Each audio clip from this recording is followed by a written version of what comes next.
internautas do Diário de Caratinga, nós começamos mais um Diário Cast e hoje aqui com um assunto muito interessante, que é o que está em pauta aí, que é a dengue, chikungunya, zika, que são doenças que estão em alta aqui na nossa cidade, em toda a região, no Brasil, e nós estamos aqui recebendo a presença especial da médica Katiuska, que vai conversar com a gente sobre essas doenças. Katiuska, muito obrigada por ter aceitado o nosso convite para a gente bater um papo um pouquinho sobre essas doenças aí que estão preocupando muito e estão atingindo a maioria da nossa população. Bom dia Paula, bom dia José, bom dia pessoal. Agradeço o convite do Diário de Caratinga, né, para a gente poder estar participando e realmente falando desse assunto tão importante que vem acometendo tanta gente aí na nossa cidade, na nossa região, no estado de Minas, né? Nesse momento, para a gente tentar esclarecer um pouquinho e ajudar em relação a conduta, tratamento, medicação, e é isso aí. Vamos começar então, Katiuska, falando assim da diferença básica que tem entre a chikungunya, a dengue e a zika, o zika, né? Uhum. Qual é a diferença de sintomas dessas doenças para as pessoas ficarem atentas? E até mesmo, por que cada pessoa pega algo diferente? Isso. Entendeu? Seria bom entender se é do próprio organismo da pessoa, o que acontece. Isso para a determinada pessoa foi picada por um mosquito que teve dengue, a outra teve chikungunya. Por que tem isso? Sim. Então, a dengue, a zika, a chikungunya, né, elas são transmitidas pelo mesmo vetor, né? O mosquito, na verdade, ele é o vetor que carrega o vírus que desencadeia a doença no paciente, né? E aí a gente tem esses três tipos, a dengue, a zika e o chikungunya. A dengue, na maioria das vezes, ela é marcada por um quadro de febre mesmo, e muitas das vezes outros sintomas associados. Geralmente dor de cabeça, náusea, vômito, diarreia. A dor no corpo é mais generalizada, né? Aquele paciente ele sente dor nas costas, dor nos braços, pode ter uma dor abdominal. O chikungunya, ele é caracterizado mais por uma dor articular mesmo. Aquele paciente que às vezes ele chega para nós, eu comecei a sentir dor no joelho, geralmente bilateral dos dois lados, sabe? Inchaço também, isso, né? Muito inchaço, muito edema nas articulações. Inclusive, só para um amigo meu de Ipatinga, que está para fazer exames, foi segunda-feira, ele não deu conta de levantar, porque os dois joelhos, né? Teve que ser amparado, depois procurou o médico. Isso, é um início bem súbito, sabe, Zé? Tipo assim, o paciente deitou super bem e aí no meio da noite ele começou com aquele quadro de dor aguda, simplesmente não consegue andar, ou vai no banheiro, senta, não consegue levantar. Geralmente eles relatam isso pra nós do chikungunya. Doutora, eu comecei a sentir uma dor no joelho direito, depois passou pros dois, e aí eu não tô conseguindo andar, não tô conseguindo movimentar. Muitas das vezes o zika, né, o paciente refere muitos calafrios, mas sem tantos outros sintomas como na dengue. E no zika, o paciente tem mais uma coceira, um prurido, é um quadro que a gente tem menos casos, graças a Deus, tem uma prevalência aí da dengue mesmo, é um quadro muitas vezes muito grave nas gestantes, mas que até então na nossa região a gente não tem tanta notificação a título de zika. É mais dengue e chikungunya mesmo, sabe? Por que uma pessoa pega dengue e outra, igual o Zé Horta estava falando, né? Uma pega dengue... Nesse bingo da vida, nesse porque meio cada um aí, né? Como que é isso? Então, é o mesmo vírus com manifestações diferentes em cada um. A própria defesa da pessoa, né? Mostra como que ela vai ficar, o próprio sistema imunológico, as comorbidades que cada um tem, né? Uma coisa é uma pessoa jovem, sem comorbidade nenhuma, com uma qualidade de vida boa, contrair um vírus, outra é aquele paciente, né, hipertenso, diabético, que às vezes não faz um acompanhamento regular de estado de saúde, com uma imunidade mais baixa. Esse realmente, assim, muitas das vezes vai, né, evoluir de forma mais grave. Na dengue, por exemplo, a gente tem 4 grupos aí de acordo com o atendimento do paciente, né? Então, aquele paciente do grupo A, ele vai chegar para nós com sintomas mais brandos, a gente consegue conduzir bem na unidade de saúde. Lembrando assim, gente, que nessas arboviroses aí, dengue, chikungunya, zika, mais importante a hidratação. Mais importante, ajuda numa boa recuperação, ajuda nos sintomas, ajuda na questão da febre, né? E aí, quando o paciente grupo B vem para nós, às vezes é aquele que está bem, mas que tem comorbidade. Então, assim, tem que acender a lanterninha, fazer exame, acompanhar, justamente para evitar de evoluir mal. Evoluir mal, foi para o grupo C, vai para a UPA dá suporte. Então, assim, depende muito da defesa de cada um, da resposta, do sistema imunológico mesmo. Uma mania que o brasileiro tem é a automedicação. começa a sentir uma pequena febre e vai lá, eu vou tomar remédio e tal. Essa é uma situação que agora vem sendo bastante discutida. Determinados remédios podem até piorar o quadro, não é isso? Isso, então. O que a gente vê, né, nessas arboviroses, na dengue, no chikungunya, a gente vê uma alteração aí da questão da hidratação, da defesa do sangue, né? Então a gente pode ter queda de plaqueta, alteração de hematócrito. Então o uso de anti-inflamatório, que é rotineiro na população, né? Eu senti uma dor nas costas, eu vou tomar um Dorflex. Senti uma dor na mão, eu vou tomar ibuprofeno. Esse uso indiscriminado de anti-inflamatório pode alterar a clínica do paciente por alterar esses exames laboratoriais. Não é recomendado, não pode ser usado. Por isso que a mídia às vezes bate muito nessa tecla, sabe? Dipirona, paracetamol, só analgésicos. Procura um atendimento médico, a gente está aí aberto todos os dias, tem a UPA de suporte, tem as unidades, né? Para poder estar prestando atendimento à população, fazendo essa primeira avaliação, descartando esses quadros. Então, assim, no primeiro momento, teve sintoma, só analgésico, dipirona, paracetamol, muita hidratação e atendimento médico o quanto antes, sabe? Então, evitar de toda forma ibuprofeno, Dorflex, nimesulida, diclofenaco, esses medicamentos que realmente todo mundo aí toma para... As pessoas têm dores aí nas articulações e acham que é uma inflamação, né? Acham que é uma inflamação muscular apenas e tomam anti-inflamatório. Agora uma questão, Katiuska, que é a questão que eu queria saber sobre o fígado. A questão de atacar o fígado é proveniente da medicação errada ou a doença também atinge o fígado? A própria doença também pode causar alteração dessas transaminases hepáticas, né? Essa alteração do fígado aí culminar com um quadro mais grave da doença. Aquele paciente que às vezes evolui mal, vômitos persistentes, um quadro de diarreia mais grave, uma distensão abdominal importante. Pode ter um quadro, sim, de uma hepatite medicamentosa pelo uso indiscriminado das medicações. Por isso que esse controle laboratorial, o acompanhamento médico é tão importante. Por isso que aquele paciente que às vezes chega para nós na unidade muito bem, né? Aí a gente faz a hidratação oral, segue o protocolo, ele acaba evoluindo, pedir exame laboratorial, plaqueta está lá embaixo, né? Teve um comprometimento, evoluiu com outros sintomas sistêmicos, ele vai encaminhado para a UPA para ter um monitoramento contínuo, exames mais regulares. E caso ele ainda se agrave, né? Que é esse grupo C, e evolua para um grupo D, ele ainda vai fazer esse monitoramento num ambiente hospitalar de UTI, que é um controle mais rigoroso mesmo, né? A gente sempre tem que tentar nessas doenças aí preservar mesmo o órgão-alvo, né? Coração, pulmão, rim, fígado, para evitar eventos piores, né? E no caso dessas 3 doenças, quais são as sequelas? Então, a dengue, ela tem uma fase bem aguda, né? Aquela fase mais de recuperação, e geralmente ela dura aí em torno de 7, 10 dias. O paciente com toda a conduta certinha, desde que não envolvam complicações, comorbidades mais graves, ele tende a se recuperar depois desse período. A chikungunya, ela pode se cronificar. A gente tem alguns pacientes que passam aí por um momento agudo, a doença teve a remissão dela, acabou, e outros que acabam cronificando, uma fase aguda e aquela fase mais tardia, né, mais crônica. Então, esses pacientes, eles ainda podem cursar com essas dores articulares por um bom tempo. Até em torno de 6 meses, 7 meses. A gente tem relatos de pacientes que cursam com essas dores por até 1 ano.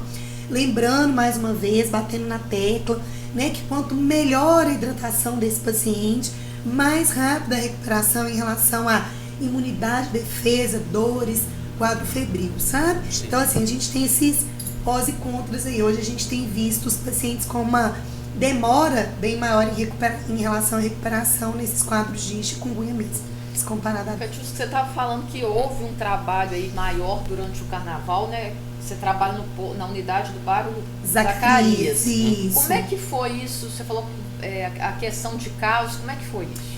Então, eu prestei serviço, né, na Prefeitura Municipal de Caratinga, atendo ali no bairro Zacarias, e aí a Prefeitura desenvolveu uma força-tarefa mesmo no carnaval, feriado de carnaval, para a gente poder prestar esse atendimento para a população e até dar um suporte maior para a UPA, que está com uma demanda de paciente gigante, né? Assim, a gente prestou atendimento à população de sábado até na quarta-feira, todos os dias, sábado, domingo, segunda, terça e quarta, de 7 da manhã às 19 horas. Contamos aí com plantão de laboratório também, O paciente ele tinha o primeiro atendimento, a gente contou com uma ambulância disponível 12 horas, foram 3 unidades, Zacarias, Santa Cruz e Santa Zita. O paciente ele era liberado de acordo com a classificação desses grupos de risco, quando necessário já era levado diretamente para a UPA após realizar a hidratação na unidade. A gente contou com tem medicação, disponibilidade de hidratação venosa, os exames com essa parceria e com alguns laboratórios da cidade, eles estavam sendo disponibilizados para nós em torno de 3 horas. Então, assim, a gente está conseguindo, graças a Deus, prestar um atendimento bacana para a população para tentar evitar mais intercorrência, mais complicação. E mesmo assim, nesses 5 dias, com 3 unidades funcionando, fora os atendimentos da UPA, a gente atendeu, em média, 630 pacientes em 5 dias. Foi muita gente, muita gente. A gente viu aí nesse feriado mesmo de carnaval, um aumento muito significativo no número de casos, né? Certo. A dengue, o que leva a pessoa a ter a dengue de forma mais grave? Por exemplo, é hemorrágica, né? Que tem que a dengue hemorrágica. A gente os casos dessa vez de dengue hemorrágica, eles estão sendo menores, Catiusca? Então, e outra coisa, posso dar uma pergunta, até o termo errado. O vírus está evoluindo, está ficando mais resistente com o passar do tempo? Como que é isso, Catiusca? Então, não necessariamente o vírus criando mais resistência, né? Mas com o passar do tempo, as pessoas também vão adquirindo hábitos de vida muito errados, né? Então, assim, vão ficando mais susceptíveis às complicações de determinadas doenças.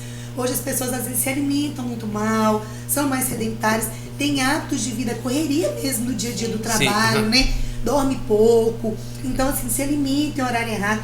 Isso acaba fazendo com que essa defesa do organismo fique um pouco mais debilitada e favoreça a complicação em relação à doença, né? Sim.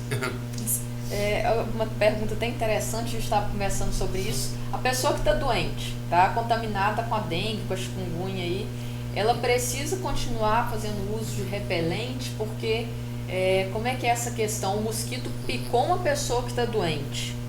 E aí, se ele picar uma pessoa que não está doente, a pessoa vai contrair também a doença? Então, essa é uma questão muito importante, Paulo, que você falou. O uso do repelente é importantíssimo, né? A prevenção em relação a erradicar a origem da doença, água parada, os focos, é muito importante. Porque, assim, a doença é transmitida pelo vírus e o vírus é transmitido pelo mosquito. Então, assim, eu estou contaminada. O mosquito está aqui, o Aedes, ele não está contaminado, mas ele vem, pica uma pessoa contaminada, ele passa a ser o carregador, o vetor desse vírus. Então, ele pode contaminar outra pessoa. Então, mesmo a pessoa estando contaminada, tendo a doença, já tendo, né, tido a doença há pouco tempo, é muito importante o uso de repelente, sim, para a gente tentar ao máximo aí reduzir essa transmissão. Não é uma transmissão direta, né? Igual a gente tinha, por exemplo, no Covid, com isolamento, eu estou aqui com você, eu vou te passar. Mas é indireta. É bom saber disso através do também. mosquito, Se uma pessoa né? tem dengue, eu estou perto dela, eu não vou pegar. Não vai pegar dengue de forma alguma, isso aí. É bom saber disso, né? Isso, explicar, porque as pessoas têm ainda um certo receio, não entrar com dengue. É com mosquito. É com mosquito, É com mosquito. Não com a pessoa. Isso é cuidar do quintal, né? Sim. Cuidar das lajes. A gente vê hoje, infelizmente, aí, né? Essa epidemia do jeito que a gente está vivendo. Por culpa da própria população, sim, né? Sim, a gente porque tem que fazer a nossa parte. Diferentemente do caso da Covid, isso depende, claro, do poder público e muita população também tomar os devidos cuidados. Não é só do poder público. Eu me recordo quando eu trabalhava em Ipatinga, no Vale do Aço em geral, no início dos anos 90, foi a primeira assim, na região que eu ouvi falar realmente sobre dengue, com vários casos. O que aconteceu? Alguém teve uma brilhante ideia, entre aspas, né? Devido ao calor intenso no Vale do Aço, simplesmente resolveram encher a laje onde podia de água, entendeu? Para aquilo refrescar. Aí foi aquela catástrofe, né? Foi dengue, vários casos de dengue. Então depende muito também da população ter esse cuidado, né? Isso. E assim, os agentes, né, das endemias e os agentes de saúde, eles estão correndo atrás, tentando, só que infelizmente a gente tem lotes, casas que a gente não tem acesso, a prefeitura não tem acesso, os agentes não têm acesso. A gente até faz um apelo para a população, né? Para estar abrindo as casas, para que o pessoal verifique. Inclusive, outro dia conversando com uma menina que trabalha na área de saúde, Ela falou que agora, um agente falou com ela que a população tá mais atenta, né? Tá abrindo as portas, tá? Né? Coisa que antes até atendia com a cara fechada, né? Hoje não, entra, fica à vontade. Como que... Até porque muita gente também, às vezes, pagando pelo erro do próximo, né? Sim. Então, assim, é complicado, a gente tem que fazer a nossa parte mesmo, né, Zé? Isso aqui depende de cada um fazendo a parte Se dele. você chegou nesses vários atendimentos aí a receber pessoas com Covid e com dengue ao mesmo tempo? A gente está tendo quadros de Covid, sim, nesse meio tempo, sabe, Paulo? Mas, assim, não Covid e uma dengue ao mesmo tempo. São vírus diferentes, são contaminações, são sintomas diferentes, né? Covid, muitas das vezes, tem alguns sintomas semelhantes, mas tem aquele quadro de acometer via aérea, aquele paciente com quadro gripal, diferente da dengue, que tem esses sintomas aí, muitas das vezes aí da dor articular, da dor no corpo, das náuseas, né? Então a gente sempre fica muito atento a isso, né? Então, por isso que é tão importante a avaliação do paciente. A clínica ela é muito importante. O paciente ir até a unidade, fazer o exame físico, coletar exame laboratorial, né? Para que a gente tenha aí um diagnóstico certinho.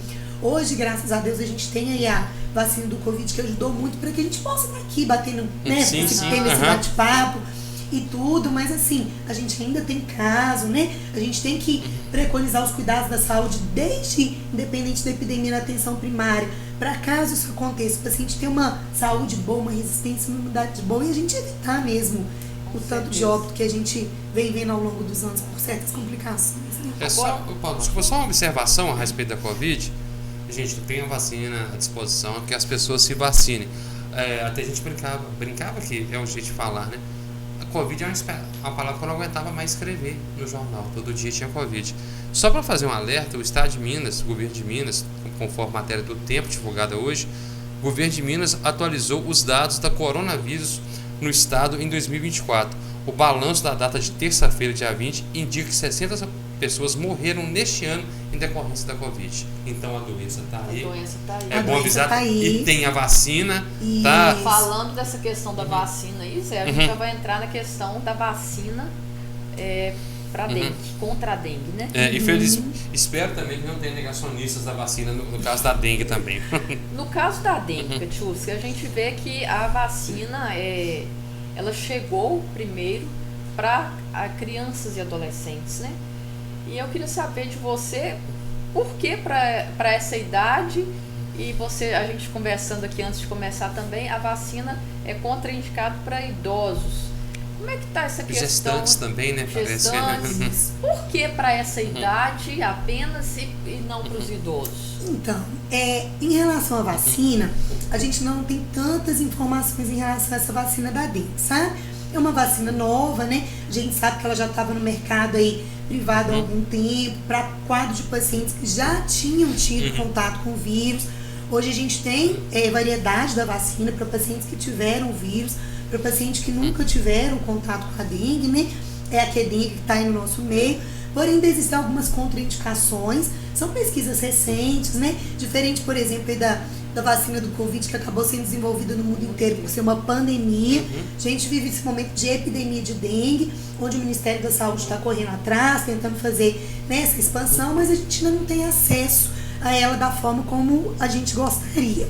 Inicialmente, né, o que foi passado para nós é que tá para chegar, né? A vacinação inicial vai ser em torno aí de crianças de 10 a 14 anos. Ela é até então contraindicadas, que a gente já tem disponíveis na rede privada, para idosos acima de 60 anos, para gestantes, justamente por causa de questão de pesquisa em relação à comorbidade. É tudo muito novo também em relação a isso. Seria as crianças e adolescentes, elas teriam um organismo mais fraco? Não sei se não necessariamente em relação ao organismo mais fraco, mas talvez em relação a desenvolvimento de defesa mesmo, de desenvolvimento de células para combater a doença ao ter contato com o vírus, né? Porque o que a vacina é para nós? Ela é a vacina é o vírus, né? Às vezes inativado, às vezes um pouco mais fraco, para que o corpo desenvolva a defesa contra esse vírus ao ter contato. Então, assim, criança, adolescente tem uma defesa boa na maioria das vezes, e até a título talvez de pesquisa mesmo, para ver como que cada um vai reagir. Então, assim, tá aí. O Ministério da Saúde está correndo atrás, né? O Butantan, com a vacina os laboratórios. Sim. Isso, exatamente, para tentar desenvolver. Então, né? É o momento de esperar, de tentar erradicar o vírus, de cuidar dos primeiros sintomas, de correr mesmo atrás de cuidados com a saúde para evitar a complicação e vivendo aí nosso dia de cada vez. Né? E o Brasil já convive há tanto tempo com a dengue. Eu estava até olhando aqui no site da Fundação Oswaldo Cruz, né? Fala, no Brasil os primeiros relatos de dengue datam do final do século XIX em Curitiba, olha bem, gente, e do início do século XX em Niterói, no Rio de Janeiro. No início do século XX o mosquito já era problema, mas não por conta da dengue. A principal preocupação era a transmissão da febre amarela. Olha o dado aqui, em 1955 o Brasil erradicou a Aedes aegypti com resultado de medidas para o controle da febre amarela. No final da década de 60, o relaxamento das medidas adotadas levou à reintrodução do vetor no território nacional.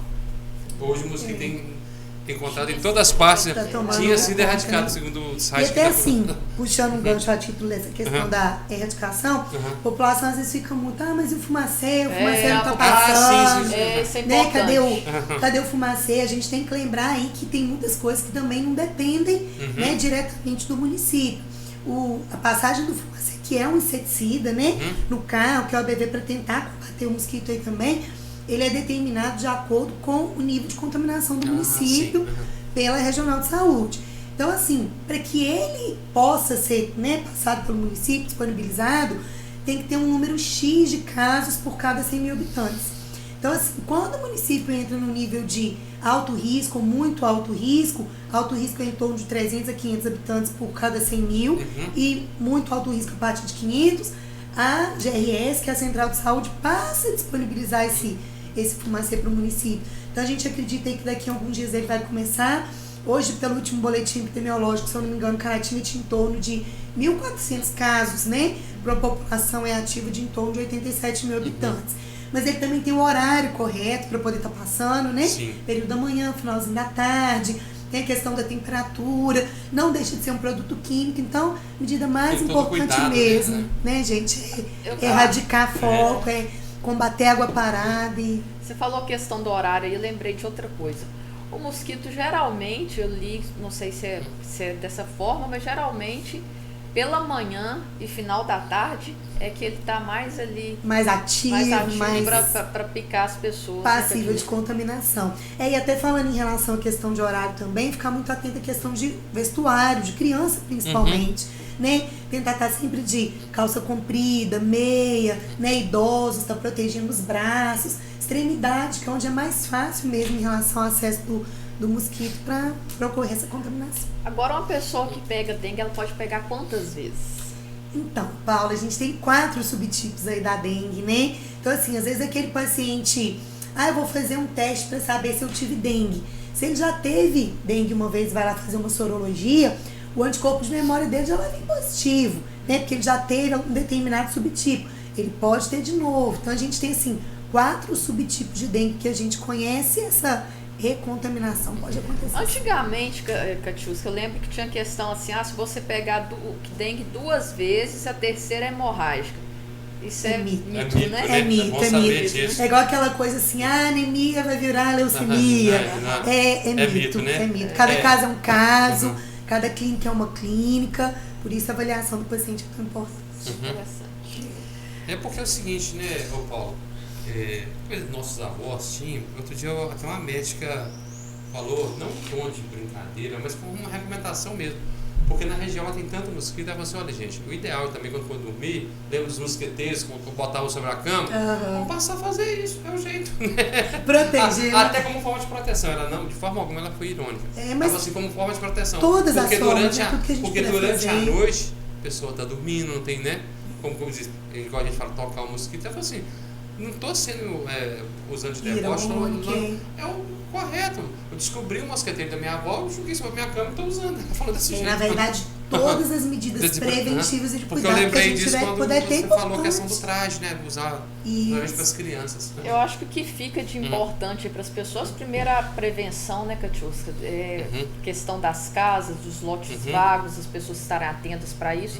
E as pessoas que são doentes, como você disse, principalmente hidratação, Hidratação né? e a questão também, principal que já foi tocada aqui, evitar a automedicação, sempre procurar um profissional de saúde, um médico. Assim, é muito importante. Gente, teve sintoma, eu tô com muita dor de pirona, paracetamol, claro que respeitando, né, os critérios de cada um, às vezes o paciente é alérgico a determinada medicação, e atendimento médico quanto antes, muita hidratação, a reposição, né, do volume é importante também com soro, não é só com água. Muitas vezes o paciente chega, doutor, mas eu tô tomando 3, 4 litros de água. A gente tem reposição com soro, a reposição ela é feita de acordo com o peso do paciente. Não adianta eu querer, por exemplo, hidratar um paciente de 80 quilos com 2 litros de soro, que às vezes é o mesmo que eu vou usar para uma criança, né? Isso eu falo de hidratação oral mesmo em casa. E assim, todas as unidades estão funcionando para atendimento à população. A gente tem suporte todos os finais de semana. Não foi só durante o carnaval, né? Sábado e domingo funcionou. Também, sim, 4 unidades de saúde, se eu não me engano. Inclusive foi ampliado para o Limoeiro.